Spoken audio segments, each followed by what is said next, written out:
आ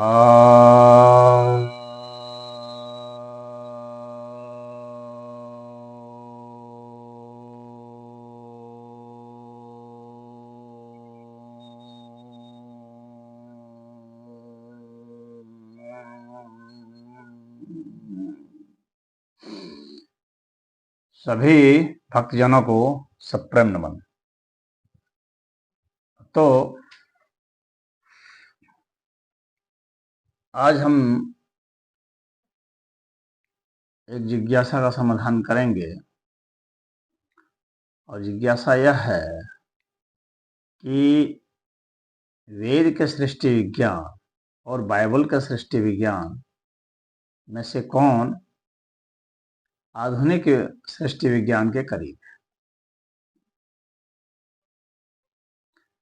अर्थात आज का जो विज्ञान है, इसने यह यूनिवर्स कैसे बना, इस पर जो सिद्धांत है उसके कौन करीब है, यह देखना है। क्या आज का विज्ञान जो है वो परफेक्ट स्थिति पर पहुंच गया है? तो ऐसा नहीं है, आज भी थ्योरी ही दी जा रही है, आज कोई प्रमाणित नहीं किया गया है। जो बिग बैंग की थ्योरी है तो वह भी एक थ्योरी ही है और सारे वैज्ञानिक उस पर राजी नहीं है। यानी उसमें भी प्रमाण उतने पुख्ता नहीं है कि यह कहा जाए कि पूर्ण रूप से यह वैज्ञानिक ही है।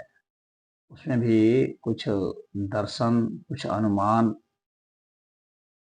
लगाए गए हैं, जैसे कि सिंगुलरिटी की बात की जाती है। कैसे सृष्टि की पूर्व कैसी स्थिति थी, उसके विषय में स्पष्ट नहीं हो पाता है। यह बताया जाता है कि वॉल्यूम 0 हो गया था, आयतन शून्य जैसी स्थिति थी, द्रव्यमान भी शून्य जैसी स्थिति में पहुंच गया था, समय भी नहीं था। तो स्पेस टाइम और मास ये सब 0 हो चुके थे। तो फिर अब उसके बाद फिर बताते हैं कि उसका विस्तारण होता है। तो विस्तारण जब होता है तो फिर उस स्थिति को ही बिग बैंग कहा गया है। बड़ा धमाका।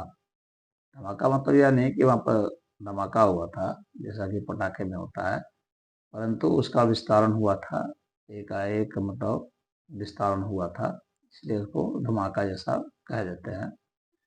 और फिर वो सारे जो तत्व थे वो फैलते चले गए। तो इसका मतलब है कि क्या वहाँ पर तत्व विद्यमान थे, तो तत्व बनते चले गए, फैलते चले गए, ऐसा विज्ञान कहता है। लेकिन वो आखिर वह किस फोर्स से हुआ था, उसकी प्रेरणा कौन था, क्यों हुआ था, तो यह जो है अभी सिर्फ अनुमानित ही है। स्पष्ट विज्ञान नहीं बता पाता है और विज्ञान कहता भी है कि स्पष्टतः कुछ पता नहीं चलता है, क्योंकि उस समय क्या था क्या नहीं, या तो एक अनुमान ही होगा। उस समय अब तो जा नहीं सकते पीछे, तो मॉडल को सिमुलेट करते हैं बस, और सिमुलेट करके बताते हैं। यानी उसके जैसा एक बना करके कंप्यूटर में डिजाइन करके और फिर एक अनुमान लगा के बताते हैं कैसी ऐसी स्थिति हुई होगी। जो प्रयोगशाला है सर्न का, तो उसमें इस तरह से बताते हैं। अब हम देखते हैं कि यह एक अनुमान लगाते हैं कि उसमें तापमान कैसा रहा होगा, प्रेशर कैसा रहा होगा, इस तरह की बातें सोचते हैं। तो उसमें तापमान का तो कोई मतलब ही नहीं। जब सारे जो सिंगुलरिटी के स्टेज में था तो उसमें टेम्परेचर कहाँ से रहेगा। टेम्परेचर तो तब होता है जब सारे अणु परमाणु आपस में टकराते रहते हैं, तो वैसी स्थिति तो थी नहीं। जब द्रव्यमान शून्य था तो अणु परमाणु थे नहीं, तो टकराएंगे कहाँ से? तो तापमान हो या प्रेशर हो, ये सब नहीं थे।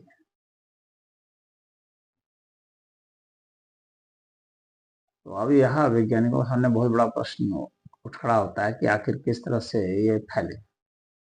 उसका समुचित जवाब नहीं दे पाते हैं, अभी उस पर रिसर्च बाकी ही है।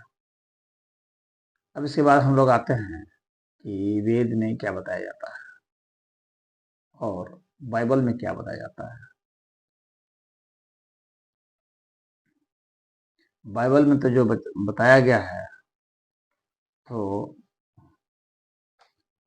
आपको सुन करके तो हंसी ही आएगी, बच्चों वाली बात है। पहले बाइबल का ही पढ़ लेते हैं, पहले बच्चों की परिकथा में हम लोग जाते हैं। तो बाइबल के ओल्ड टेस्टामेंट में जेनेसिस का फर्स्ट चैप्टर है, वही बताता है क्रिएशन के विषय में।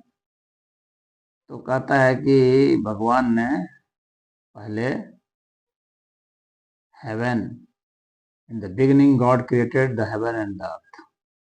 तो स्वर्ग और पृथ्वी पहले बनाई, यानी ये पृथ्वी को पहले बना रहा है।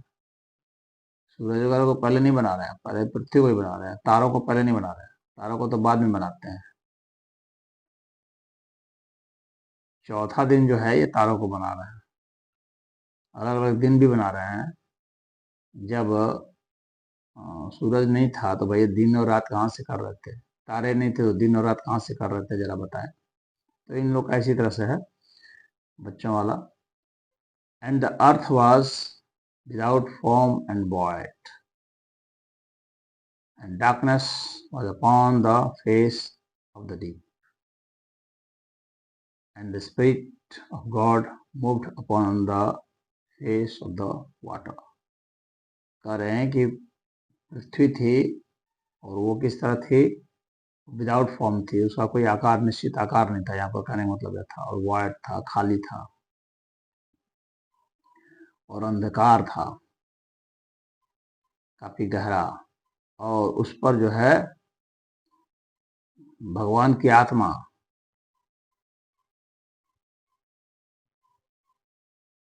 वहां पर पानी था, उस पर भगवान की आत्मा चल। तो ये पानी पहले बना दिए हैं, पानी बना दिए हैं। जब वाइट था, खाली था, तो भाई पानी वहां कहाँ था? फिर वाइट क्यों कह रहे हो जब पानी वहां था ही तो? और भगवान की आत्मा जो थी वो उस पर तैर रही थी, तो आत्मा भी वो तैरती है। And God said let there be light, and then there was light. भगवान ने कहा हो जाए क्या प्रकाश, तो प्रकाश हो गया। यानी ये लोग किससे, भगवान ने चाहा और हो गया, उस हिसाब से कहते हैं। पहले कुछ भी नहीं था, सृष्टि के पूर्व कुछ भी नहीं था। तो कुछ भी नहीं से कुछ बना रहे हैं, भगवान कह रहे हैं बन जाओ बन जाओ। कौन चीज से बना रहे हैं? तो कुछ भी नहीं है, कुछ था ही नहीं। तो यानी अपनी इच्छा से, यानी किसी नथिंग से समथिंग इन्होंने बना दिया है। कुछ नहीं से कुछ, कुछ नहीं से कुछ कभी हो ही नहीं सकता, सदैव कुछ से ही कुछ होता है। जीरो का मतलब होता है कुछ नहीं, कुछ नहीं से कुछ कैसे होगा? संभव ही नहीं। कोई चीज जब होती है तो उसके पीछे उसका कारण होना अनिवार्य है, बिना कारण के कार्य नहीं होता। और कारण ये एक ही मान रहे हैं, और जो कह रहे हैं पहले था वो था गॉड। तो गॉड था तो उसने कहा बन जा, तो कैसे बन गया? क्या गॉड ने अपने से ही अपने ही तत्व से बनाया? तो उसका वर्णन नहीं है, खाली उसने इच्छा की और बन गया। तो उसके बाद जो है ये लाइट बना देते हैं, और डार्कनेस है तो उसको नाइट कह देते हैं, रात कह देते हैं। ये पहला दिन हुआ था। तो उसके बाद जो है दूसरा दिन क्या हुआ कि let there be a firmament in the midst of the water. फिर पानी के बीच में इन्होंने फर्मामेंट बना दिया, आकाश तत्व तो बना दिया, हेवन बना दिया। और फिर कहा कि पानी को उससे अलग कर दो। And God made the firmament and divided the waters which were under the firmament from the water which were above the firmament, and it was so. firmament से एक ऊपर, एक firmament से नीचे, दोनों तरफ वाटर हो गया।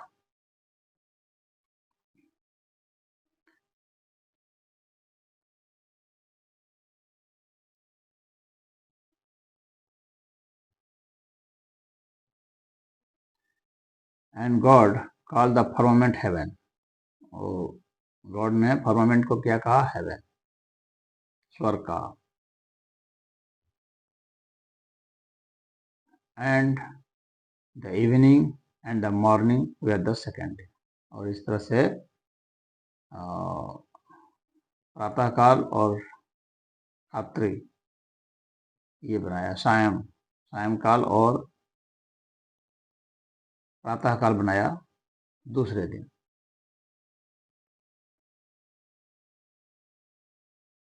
और अब इस तरह से अब ये फिर आगे बनाते चले जाएंगे।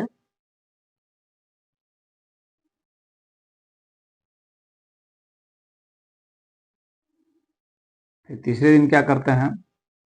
God call the dry land earth and the gathering together of waters call the seas. और सभी पानी को एक जगह इकट्ठा जो हुआ उसको समुद्र कहा। And God call the dry land earth, फिर वहां ड्राई लैंड आ गया।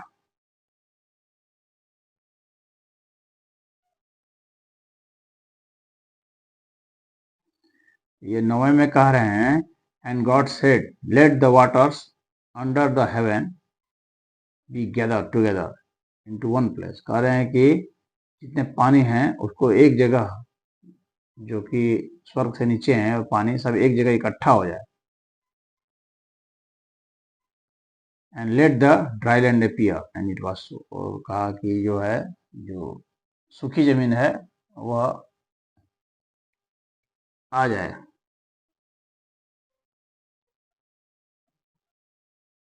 तो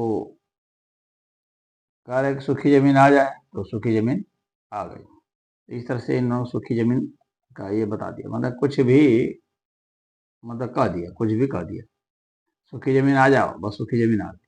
कहाँ से आई इसका कुछ भी चिंतन मनन कुछ नहीं किया। हाँ, इच्छा कर दी भगवान ने, बस आ गया, तो हाँ आ गया, ईश्वर की इच्छा हुई और आ गया।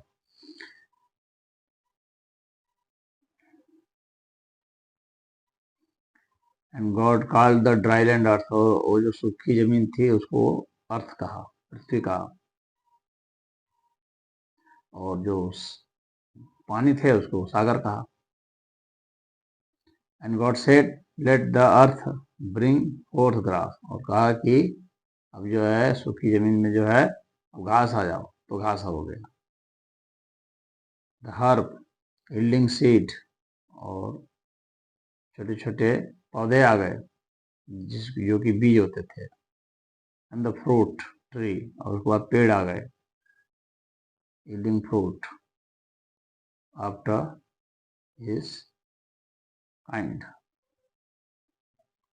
तो इन्होंने पहले घास बना दिया, काई वाई नहीं बनाई, पहले पहले तो घास बना दिया, अब फफूंद वगैरह नहीं बनाया।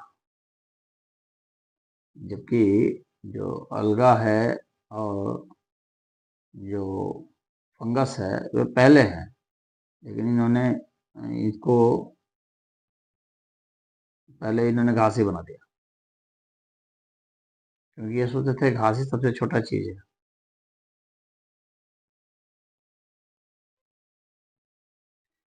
तो इस तरह से ये तीसरे दिन ये सब सब बना दिया गया, घास बना दिया गया, पेड़ पौधे बना दिए, छोटे छोटे पौधे बना दिए। ये तीसरा दिन बना दिया। और जो है चौथा दिन जो है God made two great lights, greater light to rule the day. एक लाइट बड़ा प्रकाश बनाया जो कि दिन पर शासन करता था, एक छोटा प्रकाश बनाया जो कि रात पर शासन करता था। जो हेवन था उसमें जो है इवनिंग और मॉर्निंग बना दिया हेवन में भी। God said let there be lights in the firmament of the heaven to divide the day from the light.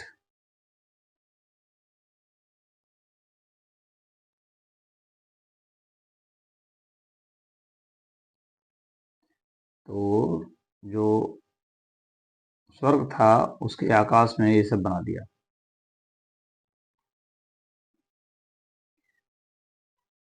And let them be for signs and for seasons and for days and years। ताकि इस तरह से जो है light बना दिया, तो रात और दिन बना दिया स्वर्ग में भी, ताकि वहाँ पर जो है चिन्ह हो, वहाँ पर जो है मौसम हो, वहाँ पर और दिन हो, वहाँ पर वर्ष हो।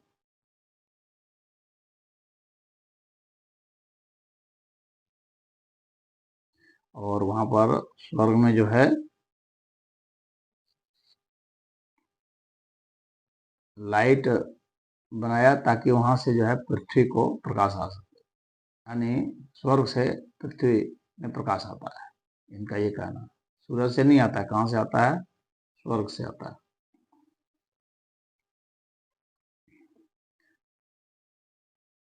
तो इस तरह से इन्होंने चौथा दिन में ये बना दिया। तो ये बाद में फिर तो कई जानवर वगैरह बनते हैं, तो उसका कोई बहुत मतलब नहीं है, शुरुआत का ही हम लोग देखते हैं। अब इसके बाद जो है हम लोग वेद पे आते हैं कि वेद में क्या लिखा है। वेद के ऋग्वेद के मंडल 10 सूक्त 129, जिसको नासदीय सूक्त कहते हैं, उसमें क्या लिखा हुआ है? उसका जो पहला मंत्र है उसमें लिखा हुआ है कि सृष्टि की रचना के पूर्व, मैं पूरा मंत्र नहीं पढ़ रहा हूँ क्योंकि बहुत लंबा वीडियो हो जाएगा, आपको उसका अर्थ मोटे तौर पर बता देता हूँ।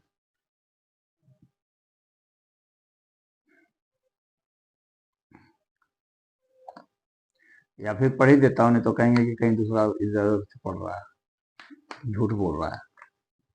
तो जो पहला मंत्र है उसमें है नासाहादसिन्नो सदाशितदानीं नासीत्रजो नो व्योमः परो यतः किमावाहारीवः कुहकस्य शर्मन्नम्भः किमासीतगहनं गभीरम्। सृष्टि की रचना के पूर्व न भाव रहता है और न व्यक्त जगत रहता है, न कोई लोक रहता है, न यह अंतरिक्ष रहता है, तथा उसके ऊपर नीचे के लोक लोकांतर रहते हैं। क्या किसको घेरता व आवृत करता है? सब कुछ कोहरे कोहरे के अंधकार में आवृत रहता है। फिर गहन गहरा जल क्यों कर हो सकता है? अर्थात नहीं हो सकता। कहने का मतलब है कि पहले जो है कोई व्यक्त चीज नहीं होती है, कोई भी लोग, कोई भी पदार्थ नहीं होते हैं, न अंतरिक्ष होता है, और उसमें कोई लोक लोकांतर नहीं रहते हैं। फिर भरा पानी क्यों रहेगा? सिर्फ गहरा गहरा अंधकार सा रहता है।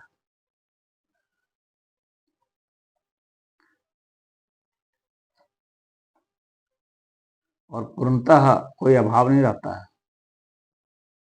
यानी ऐसा नहीं है कि कुछ भी नहीं है, ऐसा नहीं है। न सत रहता है, न ही असत रहता है। सत और असत ये दोनों नहीं रहते हैं। फिर दूसरे मंत्र में कहते हैं न मृत्युराहासिदमृतम न तरहि न रात्रया न आसीत प्रकेतः आनिहीदवादं स्वदया तदेकं तस्माद्यान्यन्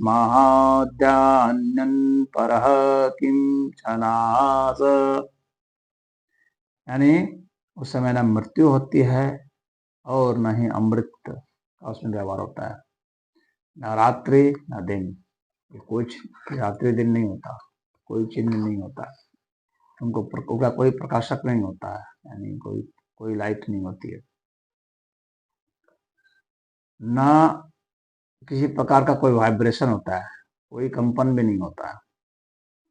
और सभी जो है स्व में यानी सूक्ष्माति सूक्ष्म तत्व में, यानी प्रकृति का सूक्ष्माति सूक्ष्म तत्व जो है, स्व जो है, आत्म तत्व है, उसी के अंतर्भूत सब रहता है। और सिर्फ एक परमेश्वर होते हैं जो चेतना का व्यवहार करते हैं, उससे परे, उसके बराबर, उसके समान कोई नहीं होता है।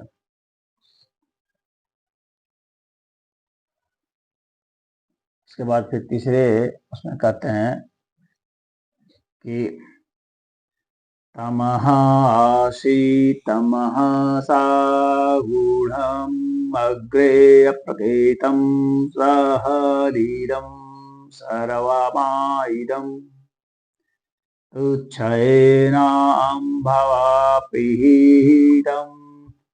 यदा शीतपहस्सनमं हीना जायते कौम्। इसका अर्थ यह है कि सृष्टि से पूर्व की अवस्था में अंधकार से आच्छादित प्रकृति विद्यमान रहती है। और यह प्रकृति कैसे रहती है? कारण रूप में रहती है, कारण रूप रहती है, कारण रूप तरलता में यह प्रकृति विद्यमान रहती है।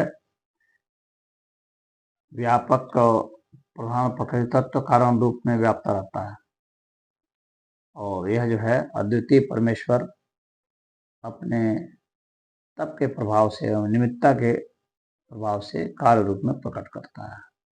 तो इसको ही परमेश्वर निमित्त के अर्थ में प्रकट करता है। यह जो कारण रूप रहता है, यानी अव्यक्त प्रकृति रहती है, कारण रूप से रहती है, ठोस रूप में नहीं रहती है, कारण रूप में रहती है, यानी बीज रूप में रहती है, अव्यक्त स्थिति में रहती है। वह उसको हम फील या कोई भी कुछ नहीं देख सकता, ना कर सकता है, उसमें कोई मौजूद भी नहीं रहता है, तो कौन देखने वाला होगा और कौन करने वाला होगा।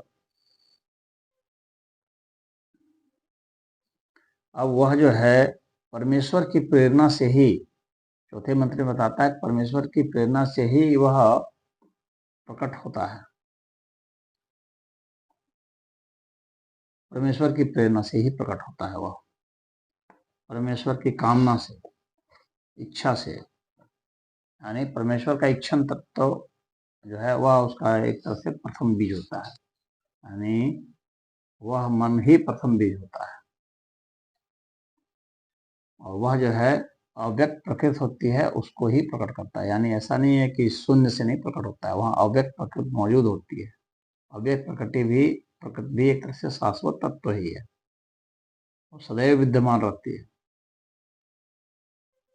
तो कार्य रूप में प्रकट हो जाती है बड़े अर्थ में तब भी जब दिखने लगता है, और जब लीन हो जाती है तब भी, यानी लीन हो जाना और प्रकट हो जाना ये निरंतर चलता रहता है। ऐसा नहीं है कि वन टाइम क्रिएशन नहीं होता है, ये सदैव प्रकट और अप्रकट होते रहता है।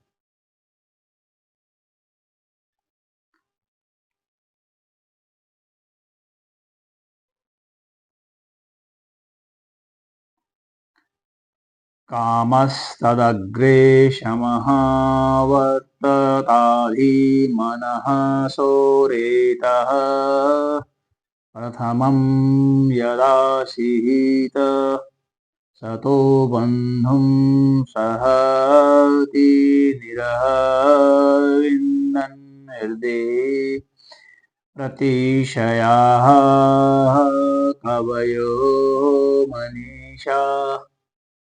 ये कह रहे हैं इसी को कि प्राग अवस्था में सृष्टि रचना की इच्छा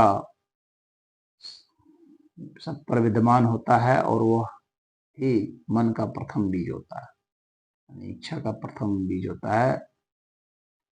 और विश्व सृज आदि कारण तत्व प्रकृति के केंद्र में विद्यमान भगवान की मनीषा ज्ञान शक्ति से प्रेरित होकर के, मनीषा यानी ज्ञान शक्ति से प्रेरित होकर के व्यक्तता के बंधन करने वाले कार्य जगत को अथवा कार्य कारण संबंध को अव्यक्त कारण प्रकृति में प्राप्त करते हैं। फिर 5वें मंत्र में कहा जाता है तिरस्सिनो वितहतो रश्मिरेषामधः सिहिवदासीदुपरिः शिवदासीत रेतोधासन्नमहिमान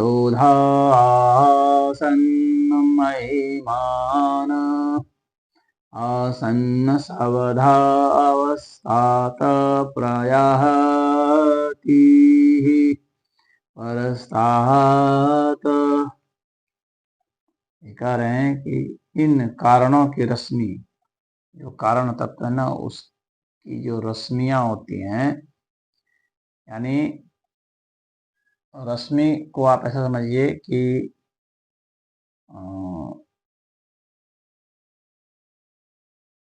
तरंगे जो होती हैं, ऐसा समझिए। तो उनकी जो तरंगे हैं, कारणों की तरंगे, वो चारों ओर फैल जाती हैं।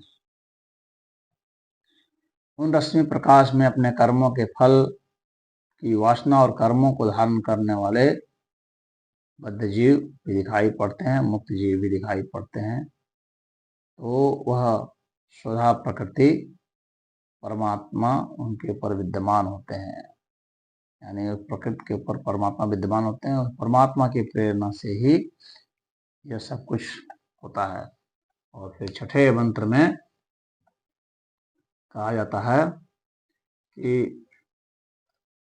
वह परमात्मा जो है सुख स्वरूप है,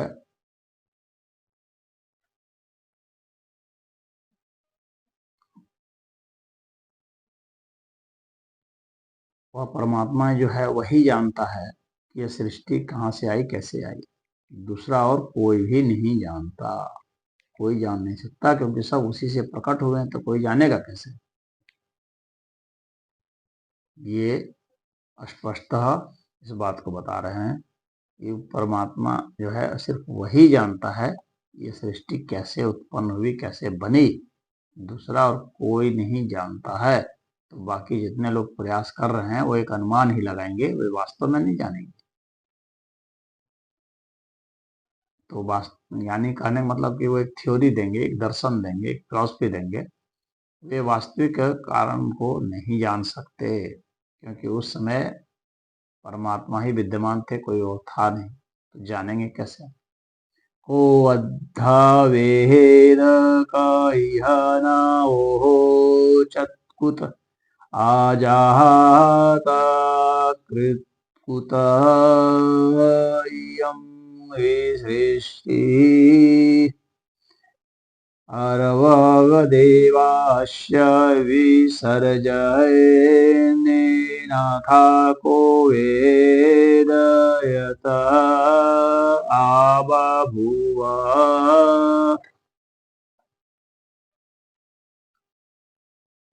तो यही यहाँ पर कहा जा रहा है कि उस परमात्मा के सिवा कोई नहीं जानता, क्योंकि मात्र परमात्मा ही उसमें उपस्थित रहते हैं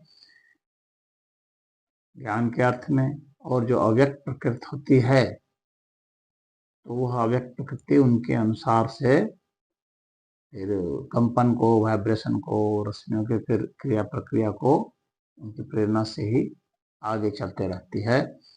तो इसलिए उनको और कोई नहीं जानता सिवाय परमात्मा के। वह परमात्मा जो कि सुख स्वरूप ही है। और फिर जो अंतिम मंत्र है, तो अंतिम मंत्र यह कहता है कि वह सृष्टि जिससे उत्पन्न होती है, जिसमें धारित होती है, वह जिसमें नहीं धारित होती है, उसका अधिष्ठाता परमेश्वर ही पूर्णतया जानता है, अन्य कोई इसे पूर्णतया नहीं जानता। इस बात को भी 7वें मंत्र में भी यही इसी पर जोर दिया गया है। यं विसृष्टिर्यत बभूव यदि वा दधे यदि वा न यो अस्याध्यः क्षः परमे व्योमनत्सो अंगवेद यदि वा न वेद। इसी बात को यहाँ पर कहा गया है कि कोई और नहीं जानता है। तो यहाँ पर आप देख सकते हैं कि परमात्मा के सिवा कुछ नहीं है। यहाँ पर सृष्टि विज्ञान जो है वो किस अर्थ में वेद में दिया गया है, और वेद का जो है वही ज़्यादा आज के आधुनिक विज्ञान के संदर्भ में बैठता है। उससे थोड़ा सा और अच्छा ही होता है कि वहाँ प्रेरणा जो है वह ईश्वर की प्रेरणा मानता है, और विज्ञान जो है यह बता नहीं पाता है कि किस प्रेरणा से वहाँ जो सिंगुलरिटी थी वो प्रकट होती है, जबकि वेद कहता है ईश्वर की प्रेरणा से। तो वहाँ ईश्वर की बात वेद कहता है, और विज्ञान यह नहीं बताता है कि किसकी प्रेरणा से वह हुआ। तो क्योंकि उस समय फोर्स भी नहीं था, तो यह भी नहीं कह सकते कोई फोर्स था, क्योंकि द्रव्यमान भी नहीं था, वॉल्यूम भी नहीं था, और टाइम भी नहीं था, और ये सब नहीं थे। तो इसलिए विज्ञान बता नहीं पा रहा है कि उसमें आखिर ये सब हुआ कैसे। क्योंकि वेद कह रहा है कि वह ईश्वर की प्रेरणा से हुआ। यहाँ से ईश्वर आस्तिक दर्शन, आस्तिक विज्ञान की शुरुआत होती है। और बाइबल में तो आपने देख ही लिया, बच्चों वाली कथाएं हैं। तो इसमें इतना ही है। हरि ओम।